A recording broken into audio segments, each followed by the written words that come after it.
Dr. Ambedkar very rightly said, in India, a man is not a scavenger because of his work. He is a scavenger because of his birth, irrespective of the question whether he does scavenge or not. Even today, the very existence of manual cleaning of sewers, septic tanks, and manholes in our country with the alarming death rate among these workers is an open secret.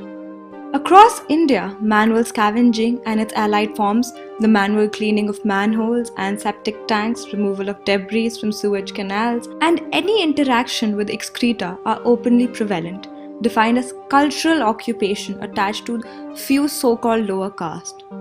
Manual scavengers are usually from caste groups, customarily relegated to the bottom of the caste hierarchy and confined to livelihood tasks viewed as deplorable or too menial by higher caste groups. In India, this occupation is hazardous, unsafe, unsanitary, undignified, and above all, legally banned by the parliament a few years ago. A large number of manual scavengers continue to be employed in cleaning human waste manually from public and private toilets, open defecation areas, gutters, sewers, and septic tanks. As per the official data, there have been 376 deaths by manual scavenging in India in a span of the last 5 years, even after a law was passed on the ban of it. While cities after cities are pushing the envelope to emerge as the cleanest cities in the Swachh Sarvekshan, the unending death of sanitation workers still forced to carry out acts of manual scavenging and the lackadaisical approach towards their rehabilitation are a blot to the entire Swachh Bharat Mission, obliterating much of its loud claims of success. The caste system has dogged India for centuries, pushing lower caste into professions that exist but ignored as fringes of society. The day India will leave this approach, it will possibly begin moving to a more equitable society. Krishangi Sinha, Democracy News Live, New Delhi.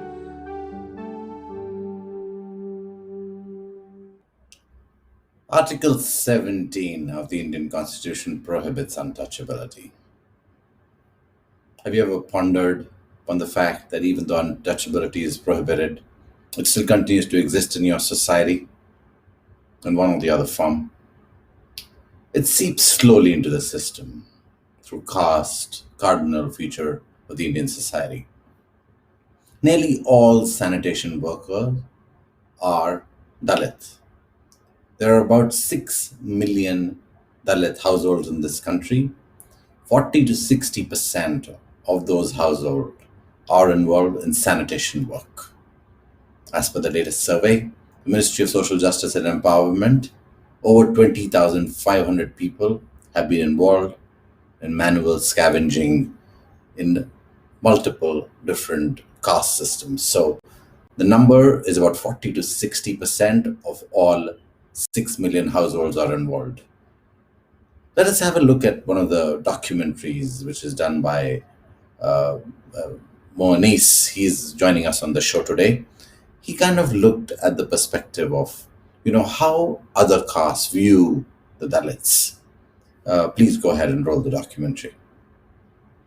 परिषद का मैं महामंत्री शास्त्र को आधार मानने वाला होने के नाते मैं कट्टर हिंदू ब्राह्मण हूँ, छुआछूत जात पात मानता हूँ। देखो वो जो दिव्य पुरुष है, वेद विराट पुरुष है, उसके ब्राह्मणोस्य मुखमाशीत, उसके मुख से ब्राह्मण पैदा हुआ, ठीक है। बाहु राजन्यः, बाहु से क्षत्रिय, ऊरु तदस्य जनवैश्यः, पेट से यहाँ ये जो स्थान है ना, यहाँ से वैश्य पैदा हुआ। पदभ्याम शूद्रो अजायत, पैरों से शूद्र अजायत माने पैदा हुआ। कल को ये पैर कह दे करोड़ों वर्ष से हमारे ऊपर ये शरीर खड़ा है, हमको दलित कर दिया है इसने, अब हम ऊपर रहेंगे और सिर नीचे रहेगा। अब पता लगा कि स्टालिन सिर के बल पर चल रहा है, कहीं पागल हो गए क्या हो। मैं किसी को नहीं मानता, मैं तो अकेला हूँ, मैं किसी धर्म को नहीं मानता। भगवान ने सिर्फ इंसान बनाए थे, धर्म तो सिर्फ यहाँ लोग बागों ने बनाया कि तू हिंदू है, मैं मुसलमान हूँ, तो इसी के मैं ईसाई हूँ। मैं किसी को नहीं मानता, मैं हर किसी के साथ उठता बैठता हूँ। कोई भी हम नाली का काम करेंगे, कोई भी देख लेगा तो वो अगले दिन यूँ ही कहेगा ये तो हाँ नाली साफ कर रहा था, इसका हाथ का पानी थोड़ी नहीं पीऊँगी। अगर कहीं भी जाएंगे, कोई भी नाली की तो दूर की बात, अगर Really, it's a very sad story. People, continue to push them on the fringes of society. In a lot of the small villages, they're not even allowed to access the main streets of the village. India talks about this growth story, talks about, how far ahead we are getting. But a lot of the population is kept pushed under, the higher caste system. The caste system is still omnipresent in rural India. And sometimes even in your cities, it may not be visible to everybody, but it exists. And I think that's what we need to discuss. We need to take it head on. We're going to bring in three people to talk here today. First of all, Mr. Bindeshwar Pathak. He's the founder of Sulabh Sanitation and Social Reform Movement. I have known him for over 25 years, but he started the work in 1968 when people weren't still talking about any of this. What he's focused on was to make sure that the manual excavation of human waste is stopped. What is described as manual scavenging many times, but it's human waste scavenging is banned. And he worked for the people of the Dalit community. He brought this about by inserting what he called Sulabh Shauchalaya, which means it was about banning open defecation. He worked towards it. Also joining me is journalist Anis. He's done a documentary, but he works on multiple issues. I don't know if the network is through. We were having trouble. We're also joined by Dr. V.A. Ramesh Nathan. He's the General Secretary of the National Dalit Movement for Justice. Let me start the show with Mr. Bindeshwar Pathak.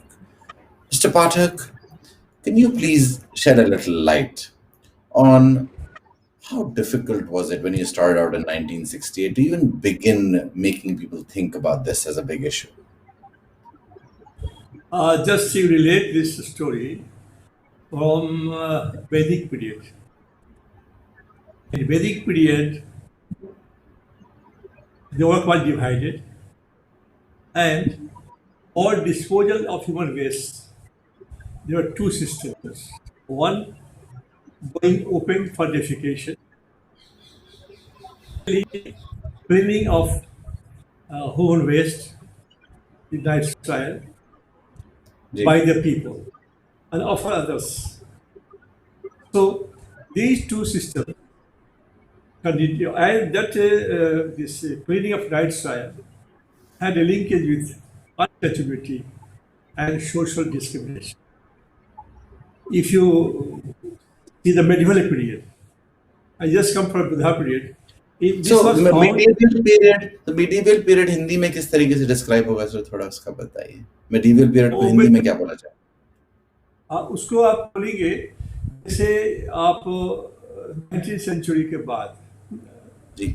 9th century के बाद वो जो period आता है उसमें scavenging का ये बहुत हार्ड हो गया था, और उनको पहचान के लिए गले में घंटी पहनना पड़ता था, और गुजरात में झाड़ू पीछे बांधना पड़ता था ताकि लोग समझ जाए कि वो आदमी ह्यूमन स्कैवेंजर्स है, ह्यूमन वेस्ट स्कैवेंजर्स जो toll. Alternately they had to strike on the road just to let people know कि he is a scavenger. तो ये जो और लिविंग कंडीशंस बड़ा ही ख़राब, जिसलिए कि पिक्स के साथ रहते थे, वो उनके बच्चे सब रहते थे, अच्छा घर नहीं था, टूटा फूटा खाने का जो जूठा मूठा मिलता था उनको मालिकों से, they used to eat that. तो they never used to wear new clothes, always left over. So ये उनकी जो कंडीशंस थी इतना वर्स्ट है कि आप sometimes if you here the story तो इतना बुरा लगेगा कि आपके आँख से आंसू आने लगेगा. So that is most important. I just tell you a story of a person, and she was some 7 years old, and she had to go with mother to clean toilets.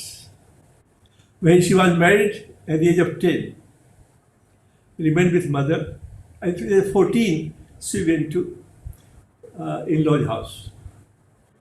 And there, again she had to go and clean as well. She thought something will change, but nothing changed.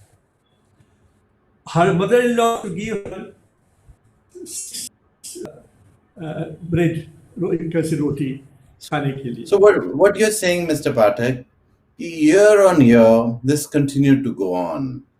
It has gone on for centuries and it continues to go on even till today. 40 to 60% of the homes are still involved. Let me bring in Mr. Nathan into this discussion. Ramesh Nathan साहब, थोड़ा बताइए कि आप दलित community के लिए represent करते हैं, उनके लिए काम करते हैं, जनरल सेक्रेटरी हैं नेशनल दलित मूवमेंट के. कितना मुश्किल है इनको ह्यूमन वेस्ट स्कैवेंजिंग से निकालना? ये सरकार क्यों इतने सालों में क्यों नहीं कर पाई है? Can you repeat in English, Rohit? Sure. Mr. Nathan, why has it been so difficult for the government to pull the manual waste scavengers out of what they're doing? Even though it's banned, untouchability is banned, they said manual scavenging is out of the picture, but manual scavengers continue to exist and the human waste scavenging continues to be done by hand. Why hasn't enough been done to pull them out of it? Thank you very much. See, we need to see this issue from the historical context. As you shown in the video, the caste and untouchability practices, still it is been continuous, obviously practiced. The villages are still segregated. People are forced to do menial jobs, traditional jobs, including manual scavenging, removal of dead bodies, dead animals. There are so many menial jobs, still it's been forced. Even though the Indian Constitution adopted 1950 and Article 17 prohibited the untouchability practices, but despite it is being practiced everywhere. So the caste system is the root cause. The Manusmriti, the rule of Hindu is the root cause. So still it is being obviously practiced, not only in the rural area, it is also practiced in the urban area. So now when we look at the abolition of manual scavenging or prohibition of the employment as manual scavengers, since from 1955, the Protection of Civil Rights Act, which abolishes the manual scavenging on the ground of untouchability. But if you see, since from 1955, there are various measures, legal measures, including 1989 Scheduled Caste, Scheduled Tribe Prevention of Atrocities Act, as amended in 2016, which also included abolition of manual scavenging, and also 2013 employment, the prohibition of employing as a manual scavengers, Protection of Act and Rehabilitation Act 2013. But still the problem, see, one side there is people who have been involved, they are continued to engage because they do not have any other means for their livelihood. They are dependent. For several years, they have been forced to do these manual jobs. So unless the government takes immediate measures to abolish the manual scavenging and to provide, according to the law 2013, immediate rehabilitation measures, and including for their children, and they have to take very serious effort. Even the next generation should not continue this manual scavenging. And similarly, there is not much effort has taken to introduce mechanism into this entire sanitation work and manual scavenging work, and that's why it is still continues. So somewhere the government, the state is failed to implement the many legal mechanisms which are available. There is a separate National Commission for Safai Karamacharis. So despite all this, there is no serious effort to implement this act, and also at the community level, unless otherwise unless otherwise the state comes forward to eradicate the caste system, caste-based discrimination, and violence especially. Violence now it is rampant against scheduled caste Dalit communities, especially Right. the people who have been now engaged. They are also underpaid. Most of them they are contract Sure. laborers No, in I'm with panchayats, you. in So, municipalities. Mr. Nathan, we'll focus today on manual scavenging. I know there are tremendous other challenges that go along with it, and we've seen that over the last few years. That they've been underpaid, they've been abused, they've also been beaten up for handling sometimes animals, and especially this whole cow business which has gone on in the last few years. But let me bring in Anis here. Anis built a documentary around this. And if you saw the interviews that he did with, I saw one of one of a higher caste, gentlemen, if you want to call it that. The attitude and the perspectives are very, very regressive. When you interviewed that gentleman, and he's telling me a bit about what was your impression of what his thoughts were around people who carry out manual scavenging. Uh, Thank you very much, Rohit sir, for bringing this issue in light. Actually, the interview we have seen, it interviewed by the Stalin, a documentary filmmaker. I just adapted that part for my documentary, and around that, I interviewed a lot of people for making the people perception about the manual scavengers. Uh, Facts are horrifying about the manual scavengers, as we all know, and I was also aware about that before the documentary I have made. But this was the first time I was interacting with the manual scavengers personally, that too in the capital of India, Delhi.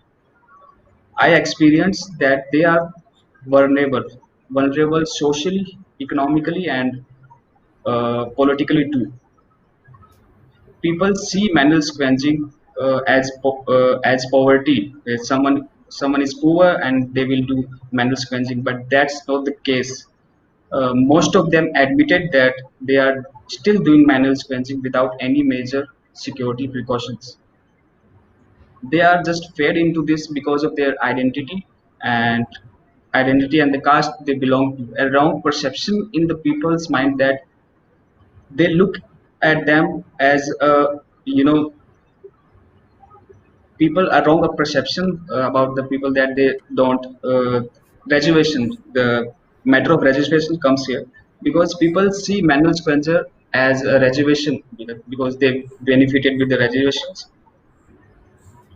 They don't admit it. This is coming out of a casteist mentality because 99% of the uh, manual scavengers are from Dalit community, and more women are involved in this.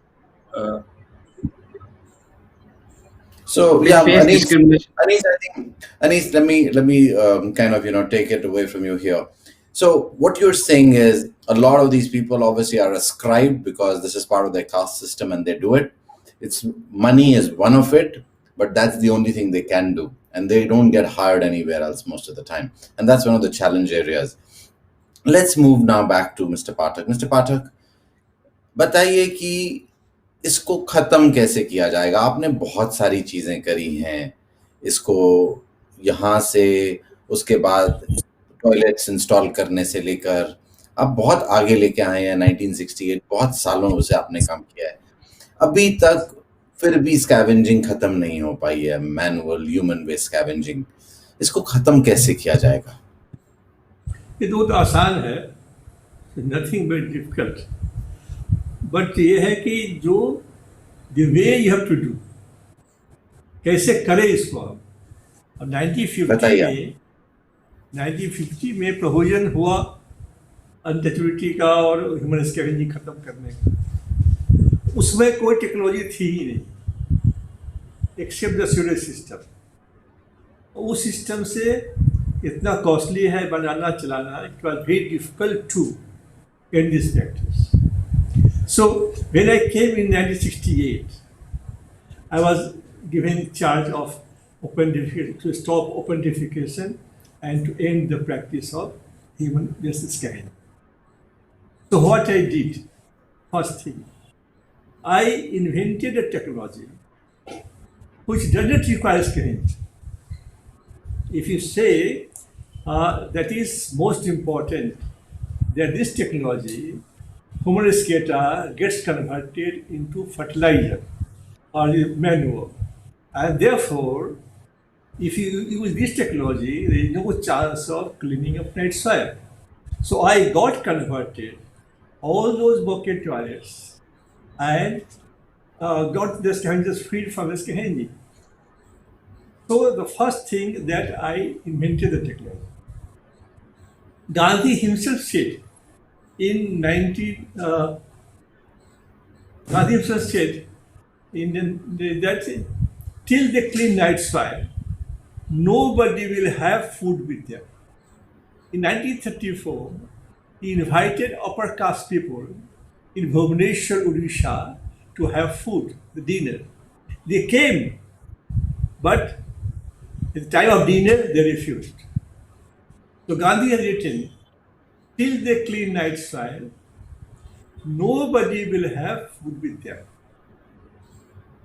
So, like Gandhi himself said, then in 1935, when this book was published, The Untouchable, by Mulkraj Anand, so the E.M. Foster, the man who wrote Passage to India, so he wrote that no God is needed to rescue the untouchables. No vows of self-sacrifice and abnegation on the part of more fortunate Indians, but simply and solely the flush system. Introduce water closets and main drainage throughout India, and all this wicked rubbish about untouchability will disappear. So just see, in 1935, he thought about it, that there should be a flush toilet. And what was my job? I invented the technology. So if you talk only, that will not help. So first I introduced this. Then, just see, who is this lady? She used to clean night soil till 2003. And I will tell you her story. Yes, after some 7 years old, when she started cleaning night soil with mother. The Prime Minister of India. So when we got the prize to clean Ganga, I had to go to receive the prize, but I thought why not she should go. And she went and received the prize. Now, from 2003 to 2015, in 12 years, I made her, not her only, but the entire scavengers from the Alban and top. I gave them, after the conversion of toilets, I gave them education, vocational training, to earn their livelihood. At that time, they used to earn 300 rupees. Now they earn 10,000 rupees, 15,000 rupees. And I took them for social accommodation, asked upper caste people and big people to meet them, like I can Gujarat. He adopted one family from the scavengers. So that way, and I took them to temple. In the Alabama town, they never went to temple inside. So, Mr. Pathak, you're making a very good point. So, the temples did not allow people who did human waste scavenging inside because they said they were so lower cost they did not even deserve to step inside the temple. They were impure. So, he's making all these very good points. Mr. Pathak, but tell me, you made effort on your individual front with some people as well. But how does this impact, how will we make a larger impact? How will we get a lot of them out of this? What kind of an effort is required? You are right. Actually, let me complete two, three sentences. Dr. Ambedkar, what he said, when everybody goes to temple together with human waste scavengers, if they go to pond for taking bath, draw water from the well to drink water, and they have common dining. And when the society will accept them, then I will know that utility has gone. So what I did all these things. And now if you go to Albert, go to talk, and you must go, and all three people should go and see that now the scavengers who had to come from backyard to clean toilets, now they go from forward, front, they go the kitchen, they prepare tea, and they say a tiffin and tea, and then do facial of the women who are from the upper caste people. So that way now, Alberta talk, there is no scavenging, no untouchability, and that lady I show you the photograph, and this lady has got this there. Now it is yet to receive, recommended for Padma Shri. This year she is getting Padma Shri. These are great efforts, Mr. Pathak. These are very good efforts, and you've always done that. You always look ahead. Only thing I say, that the way I adopted, I was a tourist by background. What society will accept? If you do like this, so what you have to do? If you have one person, he can do one work. If you have 10 persons, they get 10 work. So the same methodology which I applied, and if apply people or engage people, they in the same way they can in the practice of untouchability and social distribution. I take your point. Mr. Pathak. Mr. Nathan, can you come in and weigh in? All things. I got ordinance done in 1972, and the government of India passed Act in 1913, or 1993. Sorry, and so law alone will not help. That is important. That you have to side by side implement the program. Implementation is a very, very important, but I agree with you, Mr. Pathak. Mr. Nathan, can you come in and weigh in on this? Laws have been made, some initial steps have been taken, some people have come out and, in support and done a few good things. But still, if 40 to 60% of all that is households are doing sanitation work, I don't think much has been done. Explain to me, how is this big, group of people who continue to do, this manual human waste scavenging work, how are they going to come out? See, yeah, maybe it is a very, very minimum or very small number of people would have got, how do you say, rehabilitated after enactment of many laws and legal mechanism commissions. See, the thing is, the number is very small, but still, according to the Ministry of Social Justice Empowerment in 2002, it stated 79 million people still they are engaged in the manual scavenging as a sanitary workers. It's a huge number. This is only the government data, but we don't know exactly how many million people still they are engaged. So first of all, we don't have clear data even after 2013 Act.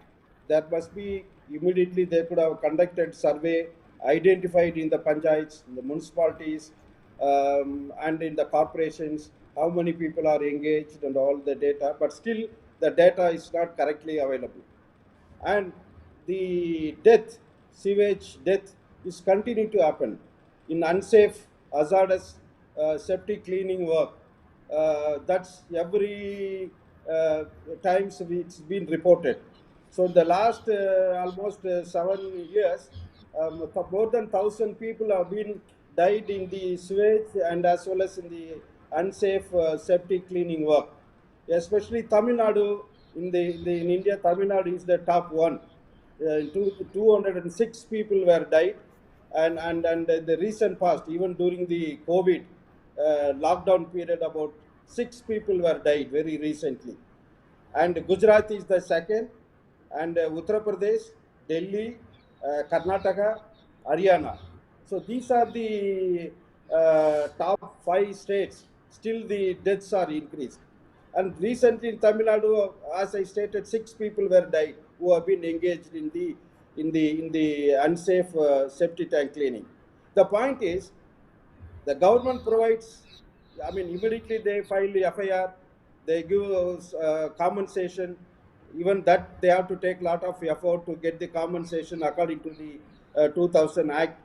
But after filing FIR, did the police make the owner, either the state or the public institution which employ the Dalits in the unsafe hazardous work, or the private owner, no one has been punished so far, or no one has been made as accused under this act.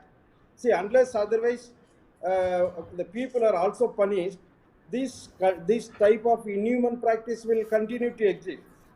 So the commission is not only mere providing relief and comment for the people who have died. It's only a relief for the families, the survivors after the death. But where is the protection mechanism? And where is the punishment for the people who have been continued to engage Dalits in the unsafe cleaning work?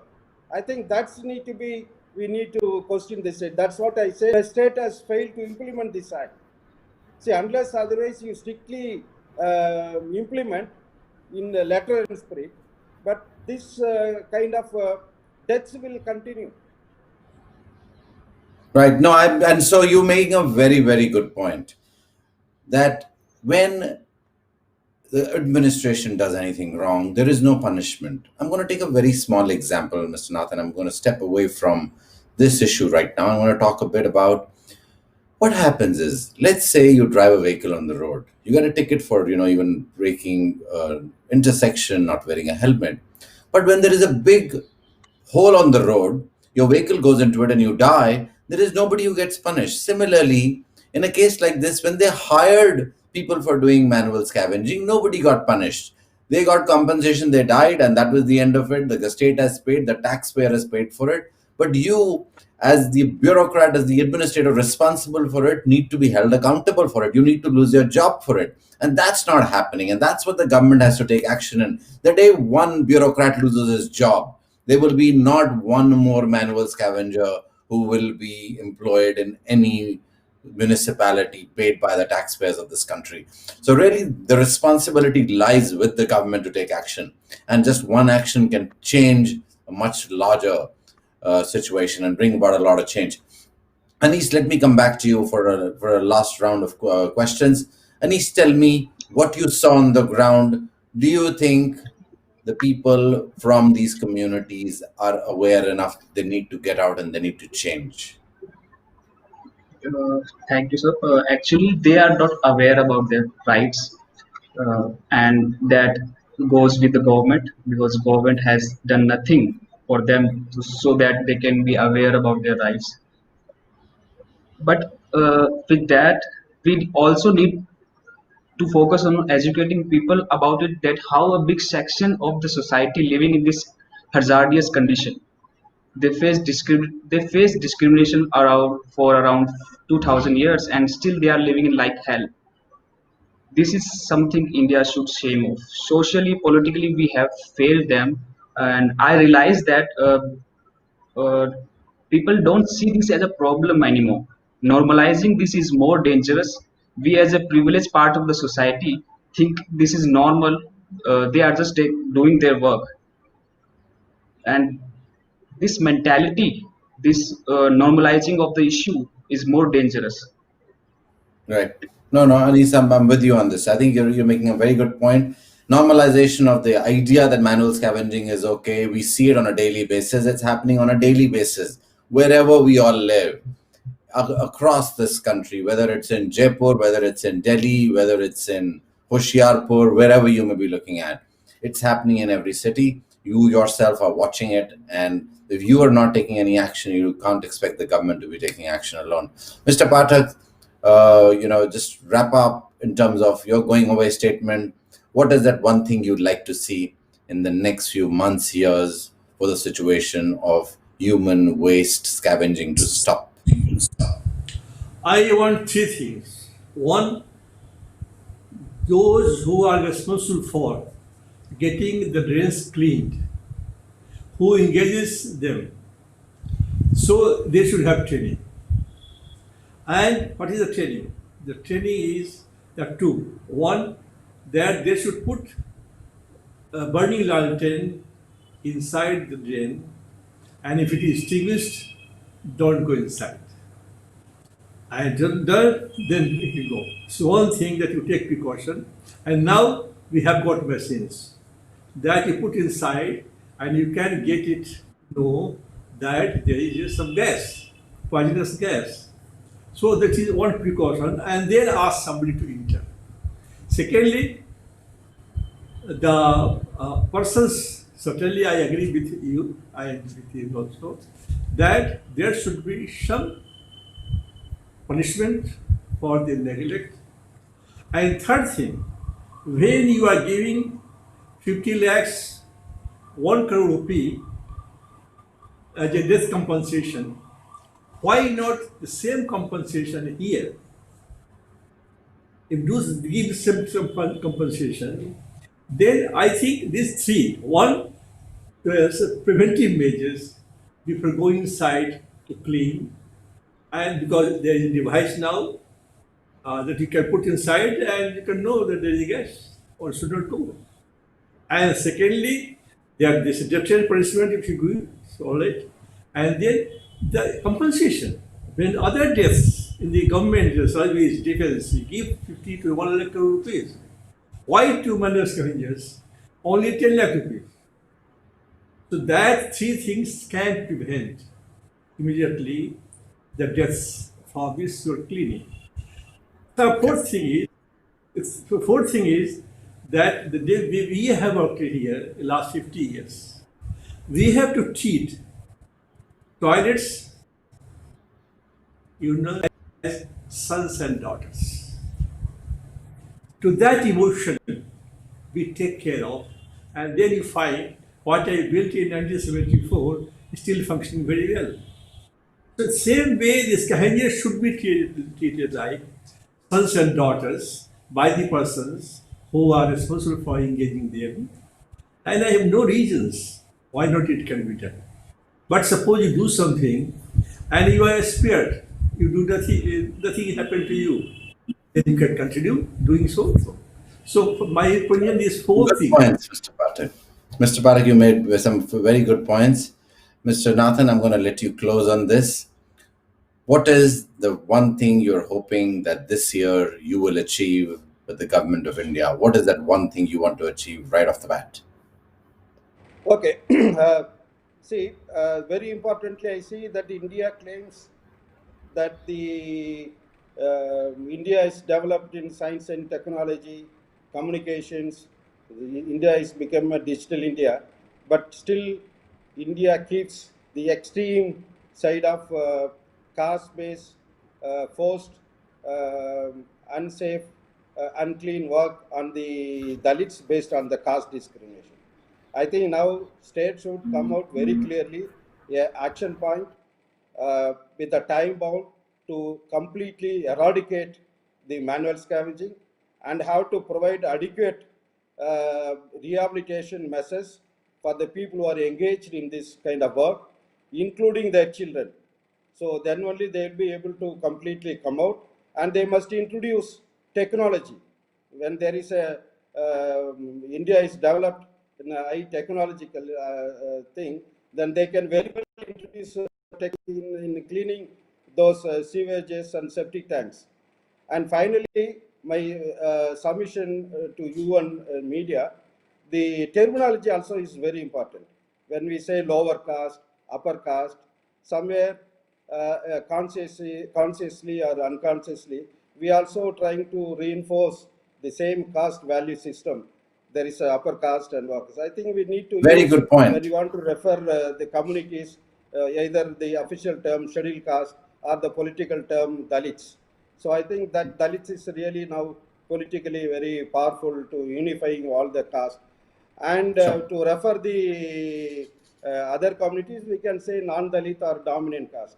So the lower Sure. caste, upper caste, I think somewhere the media also we need to very carefully You're making a avoid very good using this. point, Mr. That's Nathan. my You're making a personal very good submission to point. you, Ravi. You're making a very good point. There was a viewer, Hina, who's written also. She said, when she obviously uses the word upper caste as well, but I think what she's trying to imply is the non-Dalits will have to stand up for the Dalits, and the narrative has to be created by them to be replaced by Dalit testimonies. This is a social problem. Our casteist mentality enables it. And I think these are good points. People recognize where we're coming from and how change is about to happen and how change needs to be done. I want to thank you all for joining me. But what we have to remember as we go away from this program today is that manual scavenging must be stopped. The government of India, which claims, it's advanced technologically, we are the first world when it comes to technology. We need to have robots to be able to clean sewage, systems. We need to have a functioning sewage system for most of these places. And you cannot be using manual scavengers for handling human waste. And this is not something to be proud of. This is not how you're going to be known for being a progressive nation. And the responsibility lies with the government, because the government is the one which hires them a lot more than anybody else. Mr. Pathak, Mr. Raman, and Anis, thank you very much for joining us. And again, you all made the point, the changes we need to see. Good night and good luck.